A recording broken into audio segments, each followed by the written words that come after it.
మరి సోదరులు పత్రికా విలేకరులు కూడా ఈ సమావేశానికి వస్తారు. వారి దృష్టిలో కూడా కొన్ని సమస్యలు ఉంటాయి.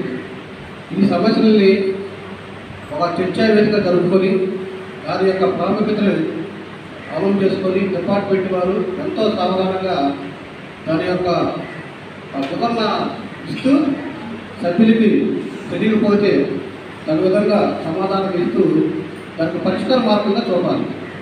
అప్పుడే మనం ఈ మీటింగ్లో జరిపిన దానికి అర్థం ఉంటుంది.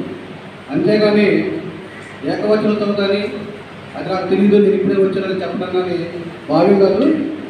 ముందు ఇలాంటి పరిస్థితి ఈ మీటింగ్లో మాత్రం జరగకూడదు. చాలా మీటింగ్లో మనం పద్ధతి అన్నది పద్ధతి ప్రకారమే జరగాలి.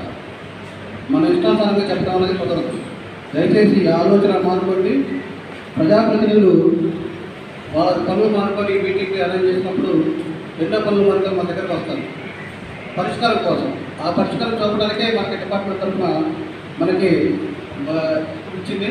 మండల స్థాయిలో అధికారులు ఎందుకు దీనికి మీటింగ్ హాజరవుతారంటే గ్రామాల్లో గ్రామ స్థాయి అధికారులు ఉంటారు, మండల స్థాయి అధికారులు ఉంటారు. వీరు ఒక పరిష్కారానికి నివారణ మార్గంగా చూపించి ఆ సమస్యని పరిష్కారం చేస్తామన్న ఆలోచనతోటే ఈ మీటింగ్ ఏర్పాటు చేయడం జరుగుతుంది. దయచేసి ఇంకోసారి అలాంటి రిపీట్ చేయకుండా చేయకుండా ఉంటారని ఆశిస్తున్నాం. మరి పంచాయతీరాజ్ శాఖ తరఫున నేను